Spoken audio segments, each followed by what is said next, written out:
Hello friends, welcome to दृष्टि IQ. ये video आपके आने वाले एग्जाम्स के लिए काफ़ी महत्वपूर्ण होगी, क्योंकि इस वीडियो के अंदर हम लोग वीकली करंट अफेयर्स के फर्स्ट वीडियो को कवर करेंगे मई महीने के, यानी कि मई महीने की फर्स्ट वीक की करंट अफेयर्स हम लोग यहाँ पर देखने वाले हैं। यहाँ पर मैं आपको 1 से लेकर के 7 मई तक के करंट अफेयर्स के जो भी महत्वपूर्ण क्वेश्चंस बने हैं, जो कि आपकी परीक्षाओं के अंदर पूछे जा सकते हैं, वो सभी मैं आपको इस वीडियो के अंदर बताने वाला हूँ।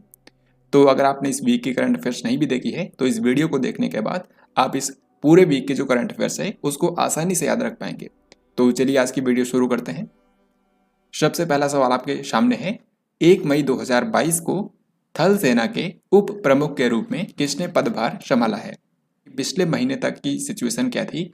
तो उस वक्त तक भारत के जो आर्मी है उसके जो हेड थे उनका नाम था मनोज मुकुंद नरवाने, और उसी वक्त जो उप प्रमुख थे यानी कि वाइस चीफ थे इंडियन आर्मी के, उनका नाम था मनोज पांडे। लेकिन फिर इसके बाद क्या हुआ, जो मनोज मुकुंद नरवाने हैं ये रिटायर हो गए। अप्रैल महीने के एंड में ये थल सेना प्रमुख के पद से रिटायर हो गए थे। फिर इसके बाद जो उस वक्त उप प्रमुख थे यानी कि मनोज पांडे, उन्हीं को थल सेना का प्रमुख बना दिया गया। तो इस तरीके से आज के समय जो प्रमुख है उनका नाम है मनोज पांडे, और ये भारतीय थल सेना के 29वें अध्यक्ष हैं। ये चीज भी आपको याद रखनी है। अब क्योंकि जैसा कि मैंने आपको बताया इससे पहले तक भारतीय सेना के ही उप प्रमुख थे, तो अब ये पद खाली हो गया था। तो इस जगह पर जिस व्यक्ति को अपॉइंट किया गया है इनका नाम है बग्गाबल्ली सोमशेखर राजू, या फिर आप इनको शॉर्ट में बोल सकते हैं BS राजू। तो BS राजू जो हैं ये भारतीय थल सेना के नए उप प्रमुख बन गए हैं। तो इस क्वेश्चन में आपको सिर्फ 2 बातें याद रखनी है। पहला, भारतीय सेना के जो प्रमुख हैं यानी कि चीफ हैं उनका नाम है जनरल मनोज पांडे। दूसरा, भारतीय सेना के जो उप प्रमुख बने हैं इनका नाम है BS राजू। इस क्वेश्चन का हमारा आंसर भी हो जाएगा ऑप्शन नंबर डी। 1 मई 2022 को किन 2 राज्यों ने अपना 62वां स्थापना दिवस मनाया? तो इसका आंसर आप बहुत ही आसानी से कर सकते हैं, क्योंकि इन दोनों राज्यों ने अपना 62वां स्थापना दिवस मनाया है, यानी कि 62 साल पहले इन दोनों राज्यों की स्थापना हुई होगी। तो ये कौन से 2 राज्य हैं? ये 2 राज्य हैं गुजरात और महाराष्ट्र। करेक्ट आंसर होगा ऑप्शन नंबर सी। ये जो दोनों राज्य हैं ये बने थे 1 मई सन 1960 को। तो आप देख सकते हैं 62 साल हो चुके हैं। गुजरात के मुख्यमंत्री जो हैं उनका नाम है भूपेंद्र भाई पटेल, और महाराष्ट्र के मुख्यमंत्री हैं उद्धव ठाकरे। 1 मई 2022 को निम्न में से किस विश्वविद्यालय ने अपनी स्थापना के 100 साल कंप्लीट किए हैं? तो आपको बताना है इनमें से वो कौन सी ऐसी यूनिवर्सिटी है जिसकी स्थापना आज से 100 साल पहले हुई थी। तो इसका सही आंसर होगा ऑप्शन ए, यानी कि दिल्ली विश्वविद्यालय। दोस्तों, जो दिल्ली यूनिवर्सिटी है इसकी स्थापना हुई थी 1 मई सन 1922 को। तो आप देख सकते हैं इस साल इसको 100 साल कंप्लीट हो चुके हैं। तो इस अवसर पर हाल ही में दिल्ली के अंदर एक कार्यक्रम का आयोजन किया गया था, जिसमें भारत के उपराष्ट्रपति M वेंकैया नायडू और भारत के जो शिक्षा मंत्री हैं यानी कि धर्मेंद्र प्रधान, इन दोनों लोगों ने इस समारोह के अंदर हिस्सा लिया, और इसी दौरान इन्होंने दिल्ली विश्वविद्यालय के लिए 100 रुपए का एक स्मारक सिक्का और साथ ही में डाक टिकट भी जारी की। तो इतनी बातें आपको याद रखनी है। 1 मई 2022 को किसने नीति आयोग के उपाध्यक्ष का कार्यभार संभाल लिया है? तो इसका आंसर आप बहुत ही आसानी से कर सकते हैं, क्योंकि जब इनको अपॉइंट किया गया था तो भी मैंने आपको बताया था, और अभी हाल ही में इन्होंने अपना पदभार ग्रहण कर लिया है। तो नीति आयोग के जो नए उपाध्यक्ष बन गए हैं इनका नाम है डॉक्टर सुमन बेरी। डॉक्टर सुमन बेरी। नीति आयोग में बस आपको 3 ही पद याद रखने होते हैं। एक तो होता है अध्यक्ष, जो कि यानी कि चेयरमैन, और चेयरमैन हमेशा देश के प्रधानमंत्री होते हैं जो कि है नरेंद्र मोदी। फिर वाइस चेयरमैन। वाइस चेयरमैन कौन बने हैं? डॉक्टर सुमन बेरी। इन्होंने डॉक्टर राजीव कुमार का स्थान लिया है। फिर एक होता है CEO का पद, यानी कि मुख्य कार्यकारी अधिकारी, तो उनका नाम है अमिताभ कांत। तो नीति आयोग के बारे में, इन्हीं 3 पदों के बारे में अक्सर आपकी परीक्षाओं के अंदर क्वेश्चन पूछे जाते हैं। 1 मई 2022 को किसने भारत के नए विदेश सचिव का पदभार संभाल लिया है? तो अभी तक जो फॉरेन सेक्रेटरी थे भारत के उनका नाम था हर्षवर्धन श्रिंगला, लेकिन अब उनकी जगह ले ली है विनय मोहन क्वात्रा ने। तो अगर आपसे पूछें कि भारत के नए फॉरेन सेक्रेटरी कौन है, तो इनका नाम है विनय मोहन क्वात्रा। एक चीज और आपको बता दूं, जो हर्षवर्धन श्रिंगला इससे पहले थे उनको भी एक महत्वपूर्ण पद पर अपॉइंट किया गया है, और वो पद कौन सा है? भारत का G20 के लिए इनको चीफ कोऑर्डिनेटर बनाया गया है। ये चीज आपको ध्यान रखिएगा, G20 कोऑर्डिनेटर के रूप में हर्षवर्धन श्रिंगला को अपॉइंट किया गया है। एशियाई बैडमिंटन चैंपियनशिप 2022 में PV सिंधु ने कौन सा पदक जीता है? ये क्वेश्चन खास करके बहुत ही महत्वपूर्ण इसलिए भी हो जाता है, क्योंकि इस बार जो एशियन बैडमिंटन चैंपियनशिप हुई है उसमें सिर्फ भारत को एक ही मेडल मिला है और वो दिलाया है पीवी सिंधु ने। तो ये कौन सा मेडल है? ये है कांस्य पदक। तो देखिए, एशिया लेवल पर जो बैडमिंटन की चैंपियनशिप होती है इसका आयोजन हाल ही में फिलीपींस की राजधानी मनीला में किया गया, 26 अप्रैल से लेकर के 1 मई तक। तो इसमें आपको जो भी याद रखना है वो मैं आपको बताऊंगा।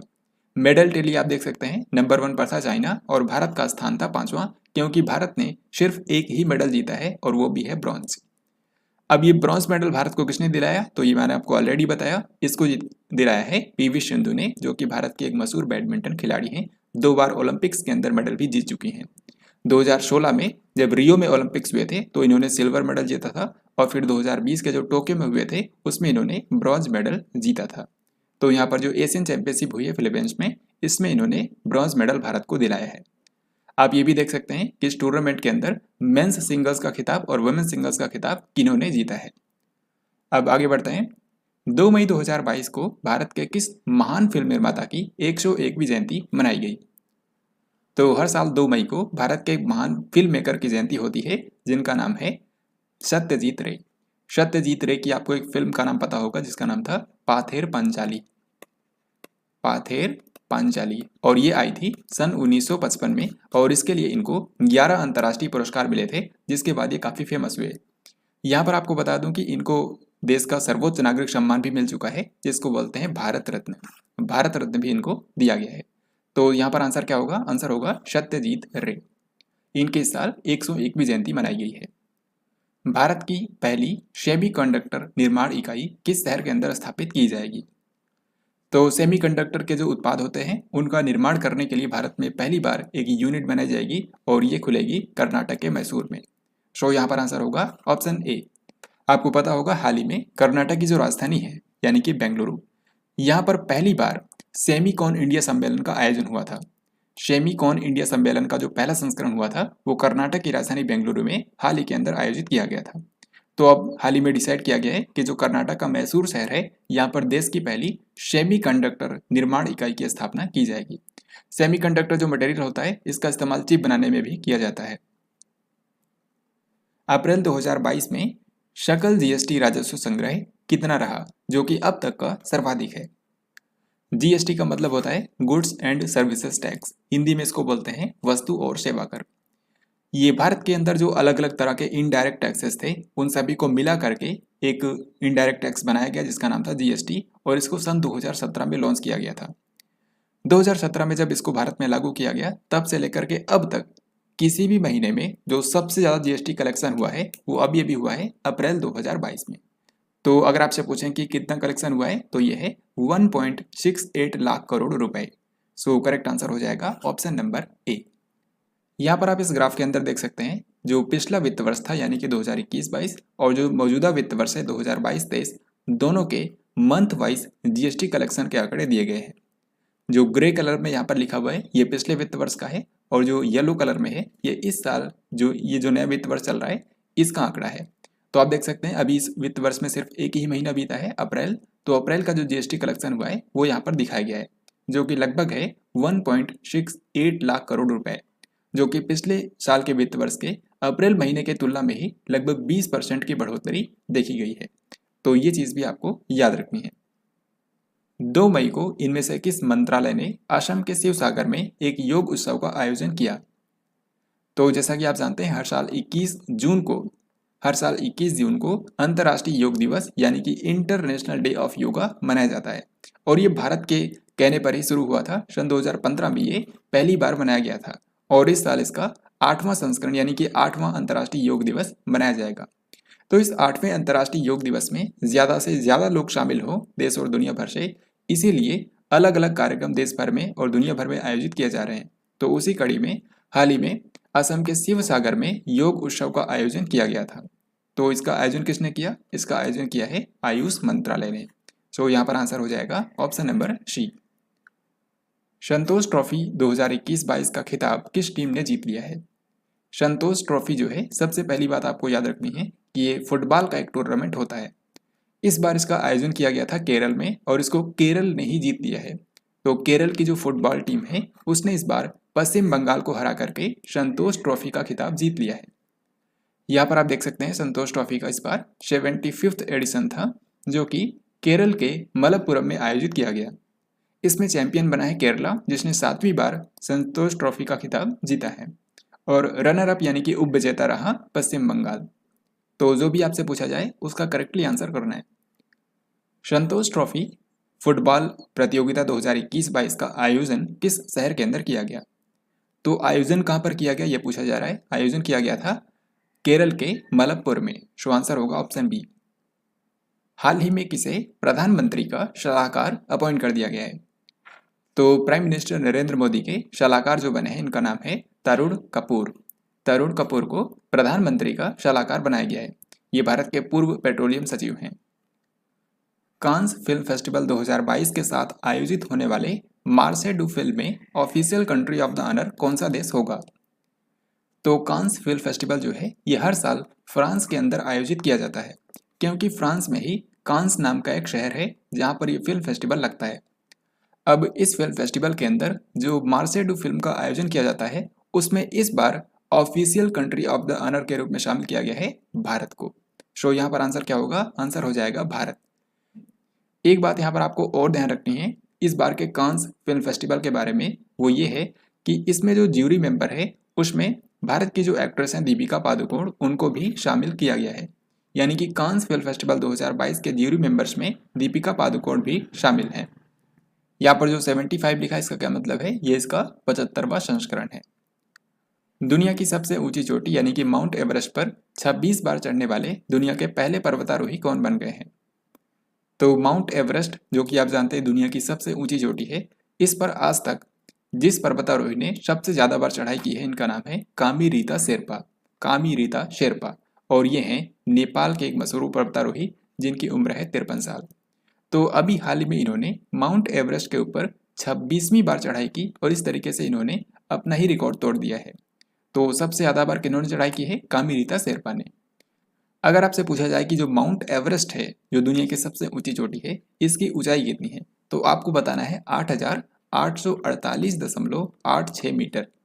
क्योंकि पहले था 8,848 मीटर, लेकिन 2020 में नेपाल और चाइना की अथॉरिटीज ने फिर से यहाँ पर कैलकुलेट किया, तो यहाँ पर जो हाइट है वो 86 सेंटीमीटर ज़्यादा पाई गई। तो इसीलिए इसकी हाइट क्या है? 8,848.86 मीटर। खेलो इंडिया यूनिवर्सिटी गेम्स 2021 की पदक तालिका में किस यूनिवर्सिटी ने शीर्ष स्थान हासिल किया? तो अभी हाल ही में यूनिवर्सिटी लेवल पर भारत में जो सबसे बड़ा टूर्नामेंट होता है, यानी कि खेलो इंडिया यूनिवर्सिटी गेम्स, इसका दूसरा संस्करण आयोजित किया गया। ये कहाँ पर हुआ था? इसका आयोजन किया गया था कर्नाटक की राजधानी बेंगलुरु में। तो एक चीज़ तो आपको ये याद रखनी है, इसका शुभंकर क्या था? तो शुभंकर का नाम था वीरा, जो कि एक मैस्कट है। तो इसमें जो शीर्ष यूनिवर्सिटी रही वो कौन सी रही? इसका नाम है जैन यूनिवर्सिटी, जो कि है कर्नाटक के अंदर। यहाँ पर अगर हम मेडल टैली की बात करें तो जो पदक तालिका है इसमें नंबर 1 पर रही जैन यूनिवर्सिटी। इसने 20 गोल्ड, 7 सिल्वर और 5 ब्रॉन्ज मेडल के साथ टोटल 32 मेडल जीते हैं। दूसरे नंबर पर रही लवली प्रोफेशनल यूनिवर्सिटी, जिसने 17 गोल्ड जीते हैं। तीसरे नंबर पर रही पंजाब यूनिवर्सिटी, ये भी पंजाब के अंदर ही है, ये दोनों ही पंजाब में है। तो इस तरीके से कम आपको टॉप 3 के नाम याद रखने हैं। खेलो इंडिया यूनिवर्सिटी गेम्स के बारे में मैंने एक अलग से वीडियो भी बनाया है। इस पर जितने भी क्वेश्चन बन सकते हैं उसको सिर्फ आप 10 मिनट के अंदर ही रिवाइज कर सकते हैं। तो वो वीडियो अगर आपने नहीं देखा है तो डिस्क्रिप्शन में आपको उसकी लिंक मिल जाएगी। राष्ट्रपति रामनाथ कोविंद ने इनमें से कौन से स्थान पर भगवान महावीर सुपर स्पेशलिटी अस्पताल की आधारशिला रखी है? सही आंसर हो जाएगा ऑप्शन बी, यानी कि रोहिणी, नई दिल्ली। तो नई दिल्ली में जो रोहिणी है, यहीं पर भगवान महावीर सुपर स्पेशलिटी अस्पताल बनाया जाएगा, जिसकी आधारशिला रखी है भारत के राष्ट्रपति रामनाथ कोविंद ने। ये 250 बिस्तर वाला एक अस्पताल होगा, जहां पर जो गरीब लोग हैं उनको फ्री में स्वास्थ्य सुविधाएं उपलब्ध कराई जाएंगी।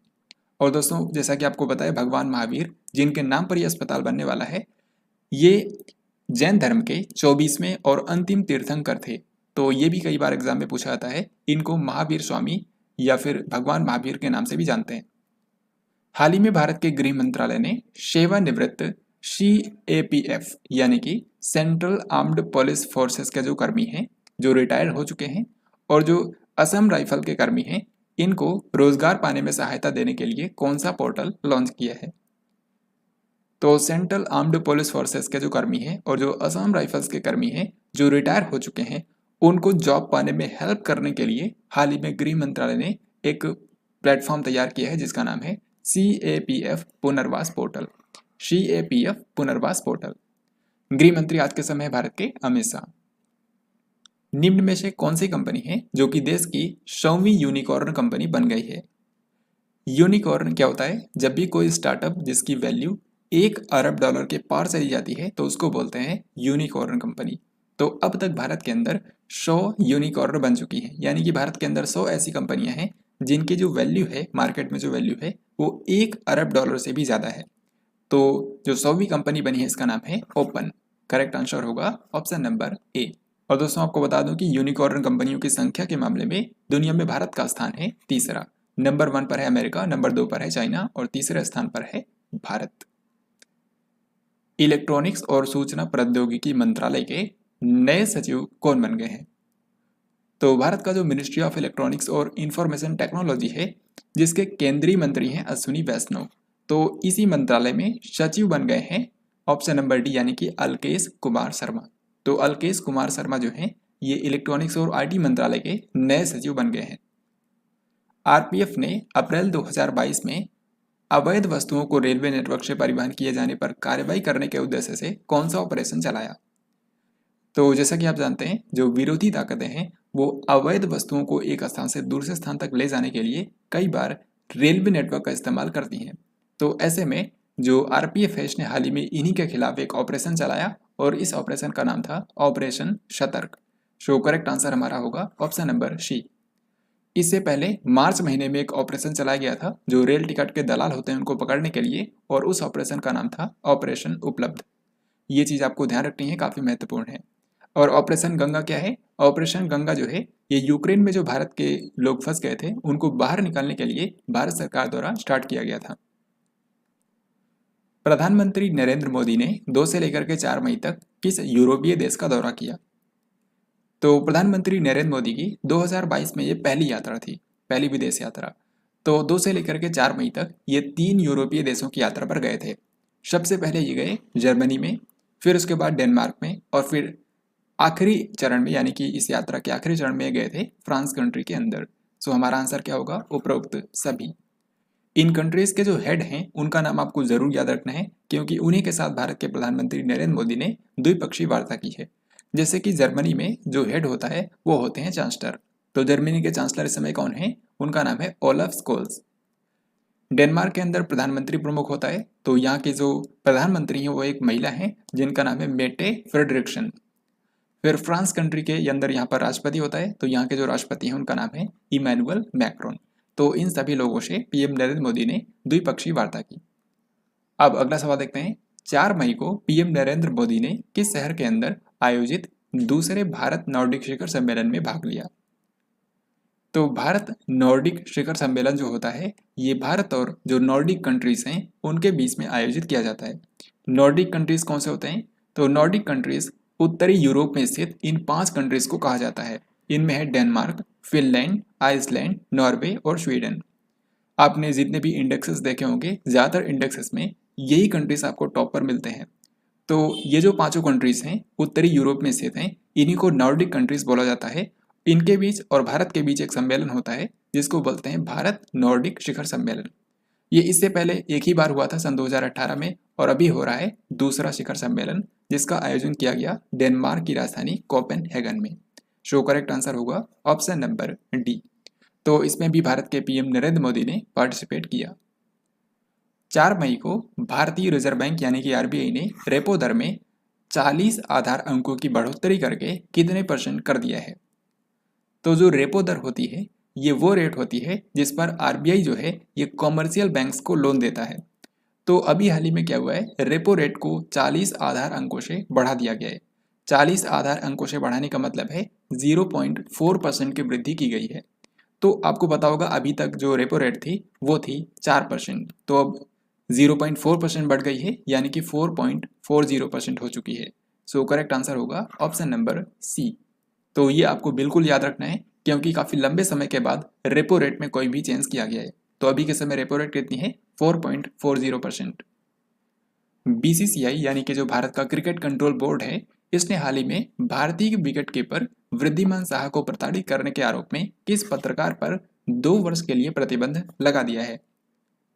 सही आंसर हो जाएगा ऑप्शन डी यानी कि बोरिया मजूमदार। तो बोरिया मजूमदार जो कि एक पत्रकार हैं, इनके ऊपर हाल ही में वृद्धिमान साहा को प्रताड़ित करने के आरोप में 2 साल का बैन लगा दिया है बीसीसीआई ने। यानी कि जो बोरिया मजूमदार हैं, ये अगले 2 सालों तक किसी भी भारत के अंदर घरेलू या फिर अंतर्राष्ट्रीय क्रिकेट टूर्नामेंट की कवरेज नहीं कर सकते हैं। साथ ही किसी भी जो रजिस्टर्ड क्रिकेट खिलाड़ी हैं, उनका इंटरव्यू भी नहीं ले सकते हैं। तो ये आपको याद रखना है, बोरिया मजूमदार को 2 साल के लिए बैन किया गया है। प्रत्येक वर्ष विश्व प्रेस स्वतंत्रता दिवस यानी कि वर्ल्ड प्रेस फ्रीडम डे किस दिन मनाया जाता है? तो प्रेस की स्वतंत्रता के लिए हर साल वर्ल्ड प्रेस फ्रीडम डे मनाया जाता है 3 मई को। सो यहाँ पर आंसर होगा ऑप्शन नंबर बी। हर साल वर्ल्ड प्रेस फ्रीडम डे की एक थीम भी होती है और इस बार की थीम रखी गई है जर्नलिज्म अंडर डिजिटल सीज। तो ये काफ़ी महत्वपूर्ण है, इसके बारे में याद रखिएगा। अब इसी के साथ मैं आपको बताऊंगा कि मई महीने के फर्स्ट वीक में कौन कौन से इंपॉर्टेंट डेज और उनकी थीम जो भी है वो मैं आपको बताता हूँ। तो बिल्कुल ध्यान से आपको देखना है। सबसे पहले है 1 मई। तो 1 मई को मनाया जाता है अंतर्राष्ट्रीय श्रमिक दिवस। तो श्रमिकों यानी कि मजदूरों के सम्मान में हर साल 1 मई को अंतर्राष्ट्रीय श्रमिक दिवस मनाया जाता है। इसको मई दिवस भी बोलते हैं। फिर उसके बाद 2 मई को मनाया गया विश्व टूना दिवस। टूना जो है ये एक मछली होती है, तो इसी के संरक्षण के बारे में लोगों को अवेयर करने के लिए वर्ल्ड टूना डे हर साल 2 मई को मनाया जाता है। फिर उसके बाद 3 मई को, जैसा कि मैंने आपको बताया, वर्ल्ड प्रेस फ्रीडम डे। इस बार इसका विषय है जर्नलिज्म अंडर डिजिटल सीज।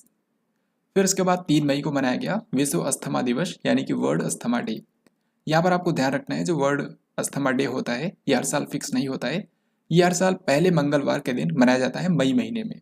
तो मई महीने का पहला मंगलवार इस बार था 3 मई को। तो इस बार जो वर्ल्ड अस्थमा डे है ये 3 मई को मनाया गया। अस्थमा जो है ये फेफड़ों से जुड़ी बीमारी है और इसमें सांस लेने में काफ़ी मुश्किल होती है। तो वर्ल्ड अस्थमा डे ये हर साल 3 मई को मनाया जाता है। इस बार का विषय है closing gaps in asthma care. Closing gaps in asthma care. फिर 4 मई को मनाया गया अंतर्राष्ट्रीय अग्निशमन दिवस। यानी कि जो फायर फाइटर्स हैं उनके प्रति सम्मान व्यक्त करने के लिए हर साल यह दिवस 4 मई को मनाया जाता है। फिर इसके बाद 5 मई को मनाया जाता है मिडवाइफ के लिए अंतर्राष्ट्रीय दिवस। 5 मई को मिडवाइफ के लिए अंतर्राष्ट्रीय दिवस मनाया जाता है। फिर इसके बाद 5 मई के ही दिन एक अन्य दिवस मनाया जाता है विश्व हाथ स्वच्छता दिवस। तो हैंड हाइजीन के बारे में लोगों को अवेयर करने के लिए ये दिवस हर साल 5 मई को मनाया जाता है। इस बार के वर्ल्ड हैंड हाइजीन डे का थीम रखा गया है unite for safety clean your hands. Unite for safety clean your hands. फिर इसके बाद आखिर में 7 मई को मनाया गया है विश्व एथलेटिक्स दिवस यानी कि वर्ल्ड एथलेटिक्स डे। इसका भी जो दिन है ये हर साल फिक्स नहीं होता है। जो वर्ल्ड एथलेटिक्स नाम की संस्था है मोनाको में, यही हर साल डिसाइड करती है कि कौन से दिन यह मनाया जाएगा। तो इस बार ये 7 मई को मनाया गया है। फिर अगला सवाल आपके सामने है, किस राज्य के जेल विभाग के द्वारा जेल में बंद कैदियों के लिए जीवला नामक एक ऋण योजना शुरू की गई? तो जीवला योजना जो है इसको शुरू किया है महाराष्ट्र की सरकार ने। आपको पता है हाल ही में 1 मई को महाराष्ट्र ने अपना स्थापना दिवस मनाया था। तो उसी के अवसर पर यहाँ पर जो यरवदा जेल है वहीं से जीवला योजना की शुरुआत की गई। जैसा कि यहाँ पर लिखा है ये एक ऋण योजना है। तो इसमें जो जेल के कैदी हैं उनको ऋण प्रोवाइड किया जाएगा। बेसिकली क्या है कि जिन भी कैदियों ने जेल के अंदर अपनी सजा को 3 साल तक काट लिया है, ऐसे कैदियों को यहाँ पर 50,000 रुपये का ऋण प्रोवाइड किया जाएगा। तो ये शुरू किया है महाराष्ट्र की सरकार ने। वैसे जीवला जो शब्द है ये मराठी भाषा का शब्द है जिसका मतलब होता है स्नेह। एथलेटिक्स इंटीग्रिटी यूनिट ने कमलप्रीत कौर को अस्थायी रूप से निलंबित कर दिया है। ये किस खेल से संबंधित हैं? तो कमलप्रीत कौर जिनको आप यहाँ पर देख पा रहे हैं, इन्होंने पिछले टोक्यो ओलंपिक गेम्स के अंदर भी हिस्सा लिया था। ये एक मशहूर डिस्कस थ्रोवर हैं, यानी कि ये चक्का फेंक खेलती हैं। सही आंसर हो जाएगा ऑप्शन बी। तो हाल ही में क्या हुआ, इनके सैंपल की जांच की गई और उसमें जो बैंड सब्सटेंस होता है यानी कि जो प्रतिबंधित किया हुआ पदार्थ है वो इनके अंदर पाया गया। इसी को देखते हुए इनको अस्थायी रूप से निलंबित कर दिया गया है। वैसे आपको बता दूं कि टोक्यो ओलंपिक गेम्स के अंदर डिस्कस थ्रो के फाइनल में ये 6वें स्थान पर आई थी। नासा के किस जलवायु अनुसंधान वैज्ञानिक को विश्व खाद्य पुरस्कार 2022 से सम्मानित किया गया है? So this question is very important. जो 2022 का वर्ल्ड फूड प्राइज है ये एक अमेरिकी वैज्ञानिक को दिया गया है जिनका नाम है सिंथिया रोजेंसबेक। तो यहाँ पर आंसर हो जाएगा ऑप्शन नंबर डी। सिंथिया रोजेंसबेक जो हैं, जो कि नासा की जलवायु अनुसंधान वैज्ञानिक हैं, इन्होंने रिसर्च की है कि किस तरीके से जो जलवायु परिवर्तन हो रहा है उससे फूड प्रोडक्शन पर असर पड़ रहा है। तो इसी के लिए इनको 2022 का विश्व खाद्य पुरस्कार दिया गया है। 8000 मीटर से ऊंची 5 चोटियों पर चढ़ने वाली पहली भारतीय महिला कौन बन गई है? यहाँ पर सबसे पहले आपको बता दूं कि दुनिया भर में टोटल 14 ऐसी पर्वत चोटियां हैं जिनको जो हाइट है वो 8000 मीटर से ऊपर है। यानी कि दुनिया में ऐसे टोटल 14 पर्वत हैं जिनकी ऊंचाई 8000 मीटर से भी ज़्यादा है, और इनमें से 5 पर सफलतापूर्वक चढ़ाई की है भारत की एक पर्वतारोही ने जिनका नाम है प्रियंका मोहिते। और इस तरीके से प्रियंका मोहिते जो है ये भारत की पहली महिला बनी है जिन्होंने 8000 मीटर से ऊंची 5 चोटियों को फतह किया है। सो करेक्ट आंसर होगा ऑप्शन नंबर सी। आपको पता होगा इनको 2020 के लिए तेंजिंग नोर्गे राष्ट्रीय साहसिक कार्य पुरस्कार से भी सम्मानित किया गया था लैंड एडवेंचर की श्रेणी में। और अगर आपसे पूछें कि ये कौन से राज्य से हैं तो याद रखिएगा ये महाराष्ट्र से हैं। हाल ही में किस भारतीय मूल के व्यक्ति को federal reserve bank of New York के निदेशक मंडल में चुना गया है? तो federal reserve bank of New York जो कि अमेरिका में स्थित है, इसके निदेशक मंडल में हाल ही में एक भारतीय मूल के व्यक्ति को चुना गया है। और इनका नाम क्या है? ये देखकर ही आप इनको समझ गए होंगे। इनका नाम है अरविंद कृष्णा, जो कि आज के समय IBM कंपनी के CEO हैं। तो इन्हीं को हाल ही में federal reserve bank of New York के निदेशक मंडल में चुना गया है। भारत की पहली आदिवासी स्वास्थ्य वेधशाला यानी कि ट्राइबल हेल्थ ऑब्जर्वेटरी किस राज्य के अंदर स्थापित की जाएगी? ट्राइबल हेल्थ ऑब्जर्वेटरी, जिसको शॉर्ट में बोला जा रहा है ट्राई हब, इसका काम होगा कि जो आदिवासी समुदाय हैं उनके स्वास्थ्य की निगरानी करना। तो आदिवासी स्वास्थ्य वेधशाला जो है ये भारत की पहली कहाँ पर बनेगी? इसको बनाया जाएगा ओडिशा राज्य के अंदर। टेनिस टूर्नामेंट मैड्रिड ओपन 2022 के पुरुष एकल का खिताब किसने जीता है? मैड्रिड ओपन जो है ये टेनिस का एक टूर्नामेंट होता है जिसका आयोजन हाल ही में किया गया। तो इसमें आपको 2 विजेताओं के नाम याद रखने हैं, एक तो पुरुष एकल में और दूसरा महिला एकल में। पुरुष एकल की अगर हम बात करें तो यहाँ पर विजेता बने हैं कार्लोस अल्काराज। इनके बारे में आपको जरूर याद रखना है क्योंकि हाल ही में काफ़ी चर्चा में रहे, इसलिए क्योंकि इन्होंने इस टूर्नामेंट के अंदर जो दुनिया के नंबर 1 टेनिस खिलाड़ी हैं नोवाक जोकोविच, उनको भी हरा दिया। साथ ही जो राफेल नडाल हैं उनको भी इन्होंने हरा दिया, और ये सिर्फ 19 साल के ही हैं। तो कार्लोस अल्काराज जो कि स्पेन के मशहूर टेनिस खिलाड़ी हैं, इन्होंने हाल ही में मैड्रिड ओपन 2022 का खिताब जीत लिया है। यहाँ पर आप देख सकते हैं जो मैड्रिड ओपन 2022 हुआ है इसके बारे में ये चीज़ें आपको याद रखनी है। जैसे कि मेंस सिंगल्स का खिताब जीता है कार्लोस अल्काराज ने, जो कि स्पेन के हैं। और इस टूर्नामेंट को जीतने के बाद इनकी जो रैंकिंग है वो दुनिया के 6ठे सबसे महान टेनिस खिलाड़ी बन चुके हैं। इन्होंने फाइनल में हराया अलेक्जेंडर जवरेव को, जो कि है जर्मनी के। फिर वुमेन सिंगल्स की अगर हम बात करें तो ये भी काफ़ी महत्वपूर्ण था, क्योंकि यहाँ पर आप देखिए इसको जीता है ट्यूनीसिया की एक खिलाड़ी ने। ट्यूनीसिया अफ्रीका महाद्वीप का एक देश है, और ये पहली बार है जब किसी अफ्रीकी टेनिस खिलाड़ी ने किसी इतने बड़े टूर्नामेंट को जीता हो। तो जो महिला है उनका नाम है ओंस जबेओर। तो महिला एकल को जीता ओंस जबेओर ने, जो कि है ट्यूनीशिया की, और पुरुष एकल को जीता कार्लोस अल्काराज ने फ्रॉम स्पेन। कहाँ की सरकार ने मुख्यमंत्री मुफ्त सीवर कनेक्शन योजना की शुरुआत की है? यानी कि जो सीवर का कनेक्शन होता है वो फ्री में किया जाएगा। तो ये किसने शुरू किया है? ये दिल्ली की सरकार ने शुरू किया है। इस मुख्यमंत्री मुफ्त सीवर कनेक्शन योजना के अंतर्गत उत्तरी दिल्ली में 25,000 ऐसे घर हैं जहां पर ये फ्री में सीवर का कनेक्शन किया जाएगा। तो उत्तरी दिल्ली के अंदर 25,000 घरों में इस योजना के अंतर्गत मुफ्त में सीवर कनेक्शन किया जाएगा। फिर इन घरों से जो सीवेज निकलेगा उसको एक सीवेज ट्रीटमेंट प्लांट के अंदर ले जाया जाएगा, ताकि ये जो सीवेज है ये यमुना नदी में ना गिरे। तो याद रखिएगा, इसको शुरू किया है दिल्ली की सरकार ने। हाल ही में किस राज्य की सरकार ने लड़कियों को आत्मनिर्भर बनाने के लिए लाडली लक्ष्मी योजना का दूसरा चरण शुरू किया है? तो लाडली लक्ष्मी योजना जो है ये मध्य प्रदेश सरकार की योजना है, और अभी हाल ही में इसी का दूसरा चरण शुरू कर दिया गया है। इस योजना के अंतर्गत जो मध्य प्रदेश की लड़कियां हैं उनको हायर एजुकेशन के लिए जो उनका खर्च है वो मध्य प्रदेश सरकार के द्वारा उठाया जाएगा। तो ये चीज़ आपको याद रखनी है, लाडली लक्ष्मी योजना का दूसरा चरण शुरू किया है मध्य प्रदेश की सरकार ने। भारत के पहले अनाज आधारित एथेनॉल संयंत्र का उद्घाटन हाल ही में किस शहर के अंदर किया गया है? तो देश का पहला ग्रेन बेस्ड एथेनॉल प्लांट जो है ये हाल ही में स्थापित किया गया है बिहार के पूर्णिया जिले में। तो इसका करेक्ट आंसर हो जाएगा ऑप्शन नंबर ए। बिहार के पूर्णिया जिले में ये जो एथेनॉल प्लांट स्थापित किया गया है ये 15 एकड़ में फैला हुआ है और इसको बनाने में लागत आई है 105 करोड़ रुपए की। तो ये जो प्लांट है यहाँ पर एथेनॉल का उत्पादन किया जाएगा, यानी कि CO2H5OH का उत्पादन यहाँ पर किया जाएगा। तो आपको याद रखना है कि भारत का पहला ग्रेन बेस्ड एथेनॉल प्लांट जो है ये बिहार के पूर्णिया में स्थापित किया गया है।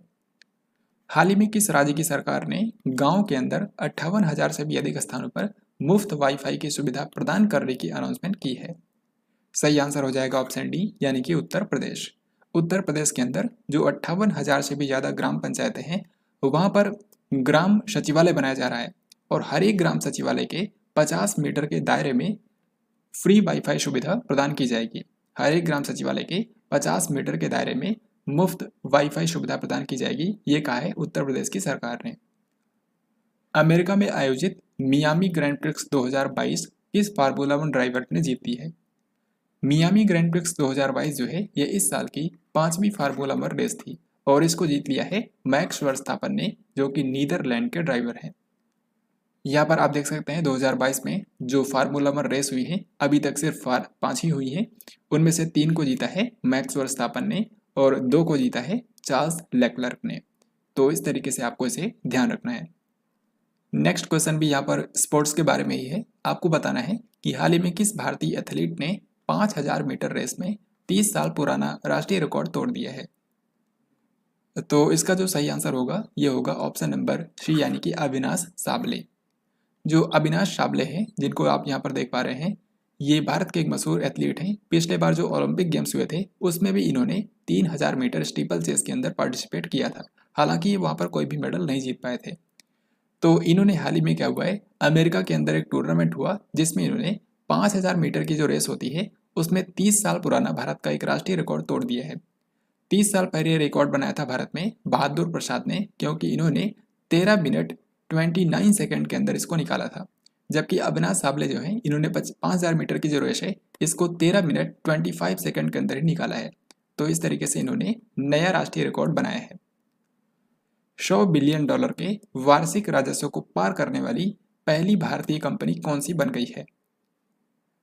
तो भारत की वो पहली कंपनी जिसका जो रेवेन्यू है, सालाना जो रेवेन्यू है वो $100 बिलियन को क्रॉस हो चुका है, यह है Reliance industries limited. Correct answer होगा ऑप्शन ए। जो पिछला वित्त वर्ष था यानी कि 2021-22 उसमें रिलायंस इंडस्ट्रीज लिमिटेड का जो सालाना रेवेन्यू था वो था $102 बिलियन और इस तरीके से भारत की ये पहली कंपनी बनी जिसका जो सालाना रेवेन्यू है वो $100 बिलियन को क्रॉस हुआ है।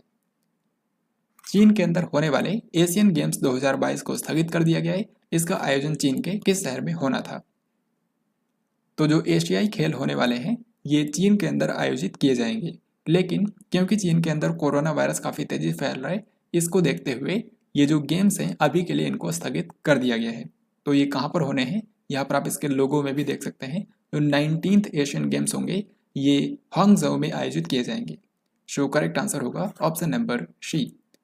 आपको यहाँ पर एक चीज़ और बता दूं कि हांगझोउ जो है ये तीसरा शहर बना है चाइना का जहाँ पर एशियन गेम्स होंगे। इससे पहले ये बीजिंग और ग्वांगझू में ऑलरेडी हो चुका है।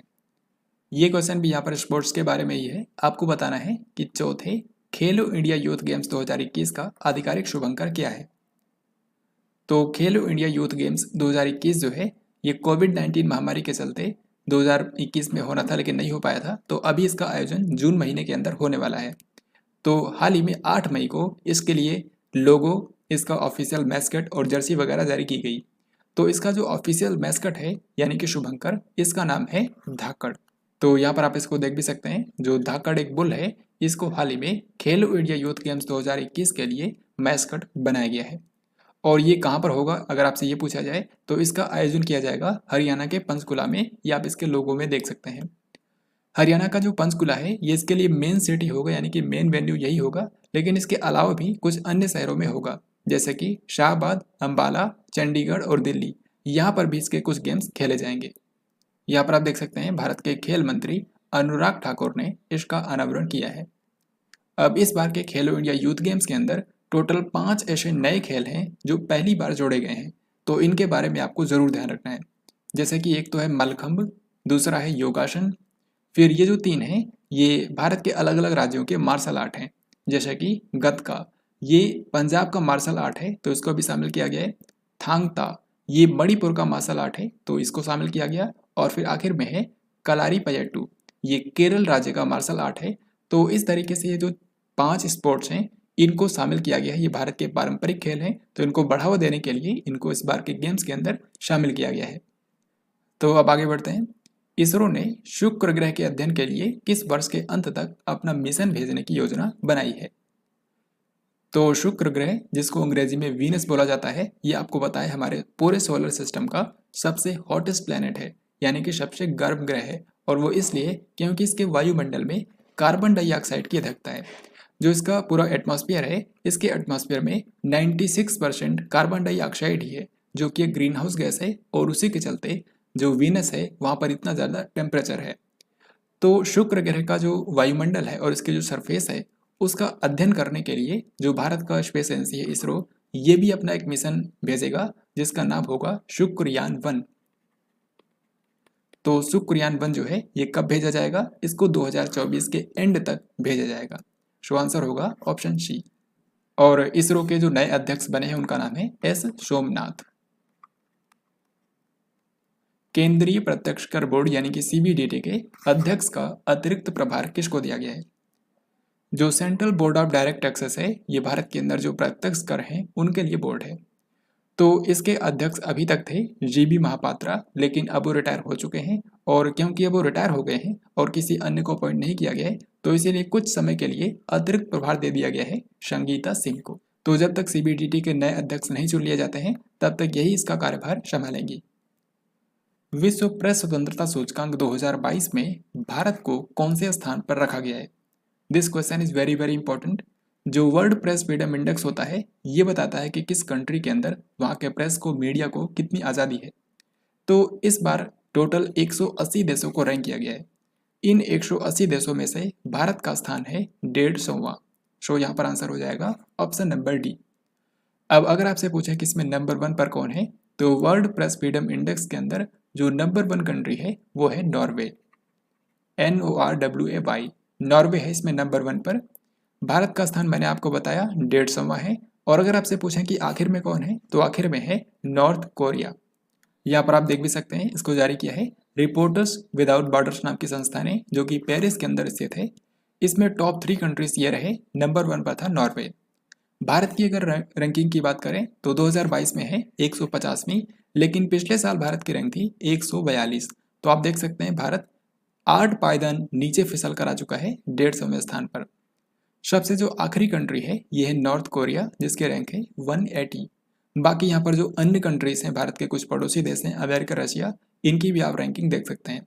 जैसे कि चाइना की रैंकिंग है 180 देशों में से 175। अगला क्वेश्चन यहाँ पर रेलवेज के बारे में है। इनमें से किस राज्य के मियाकाबाड़ा रेलवे स्टेशन का नाम बदलकर महेश नगर हाल्ट कर दिया गया है? मियाकाबाड़ा रेलवे स्टेशन जो है ये जिस गांव में है उसका नाम महेश नगर कुछ समय पहले रख दिया गया था। और अब यहाँ का जो रेलवे स्टेशन था मियाकाबाड़ा रेलवे स्टेशन, इसका नाम भी बदल कर दिया गया है महेश नगर हाल्ट। तो यहाँ पर आंसर क्या होगा? आंसर हो जाएगा ऑप्शन नंबर बी, यानी कि राजस्थान। राजस्थान के बाड़मेर जिले में ये महेश नगर हाल्ट जो रेलवे स्टेशन है ये स्थित है। 7 मई 2022 को सीमा सड़क संगठन यानी कि BRO ने अपना कौन सा स्थापना दिवस मनाया? तो BRO यानी कि जो सीमा सड़क संगठन है इसको बोलते हैं बॉर्डर रोड ऑर्गेनाइजेशन। ये जो संस्था है ये भारत के रक्षा मंत्रालय के अंतर्गत काम करती है। और ये भारत के जो पहाड़ी इलाके हैं या फिर जो सीमावर्ती क्षेत्र हैं वहाँ पर सड़कें बनाने का काम करता है। तो इसने हाल ही में 7 मई 2022 को अपना 62वां स्थापना दिवस मनाया है। सो इस क्वेश्चन का आंसर हो जाएगा ऑप्शन नंबर बी। निम्न में से कौन सा शिपयार्ड भारत का पहला घरेलू हाइड्रोजन ईंधन वाला इलेक्ट्रिक पोत बनाएगा? यानी कि ये जो इलेक्ट्रिक वेसल होगा ये हाइड्रोजन से चलेगा। तो ये कौन बनाएगा? इसको बनाएगा कोचीन शिपयार्ड लिमिटेड, जो कि केरल के अंदर स्थित है। सो सही आंसर हो जाएगा ऑप्शन बी। डिफेंडर यूरोप 2022 और स्विफ्ट रेस्पॉन्स 2022 इनमें से किस संगठन के सदस्यों के बीच होने वाला एक अभ्यास है? तो ये दोनों ही मल्टीलेटरल एक्सरसाइज हैं, तो इसमें कई सारे कंट्रीज आपस में हिस्सा लेते हैं। ये दोनों ही जो एक्सरसाइज हैं, डिफेंडर यूरोप और स्विफ्ट रिस्पॉन्स, ये नाटो के मेंबर्स के बीच में आयोजित की जाती हैं। तो यहाँ पर आंसर होगा ऑप्शन बी। नाटो का मतलब होता है नॉर्थ अटलांटिक ट्रीटी ऑर्गेनाइजेशन। ये टोटल 30 देशों का एक मिलिट्री अलायंस है। तो इन्हीं कंट्रीज के बीच में डिफेंडर यूरोप और स्विफ्ट रिस्पॉन्स नाम का अभ्यास होता है। 2022 में ये 1 से लेकर के 27 मई तक इसका आयोजन किया जा रहा है। विश्व स्नूकर चैंपियनशिप 2022 किसने जीत ली है? तो स्नूकर का जो वर्ल्ड चैंपियनशिप होती है, हाल ही में इसका आयोजन इंग्लैंड के अंदर किया गया। इसको इंग्लैंड के व्यक्ति ने ही जीता है और उन्होंने जिसको हराया है वो भी इंग्लैंड के ही है। तो इसको जिन्होंने जीता है इनका नाम है रोनी ओशोलिवन। रोनी ओशोलिवन ने इस बार की वर्ल्ड स्नूकर चैंपियनशिप जीत ली है और इन्होंने फाइनल में हराया जूड ट्रम्प को।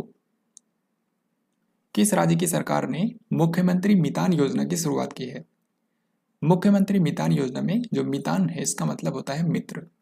तो ये जो योजना है इसको शुरू किया है छत्तीसगढ़ की सरकार ने। इस योजना के अंतर्गत बेसिकली ये होगा कि यहाँ के जो नागरिक हैं, यानी कि जो छत्तीसगढ़ के नागरिक हैं, उनको सरकारी सेवाएं जो हैं वो उनके घर पर ही उपलब्ध कराई जाएंगी।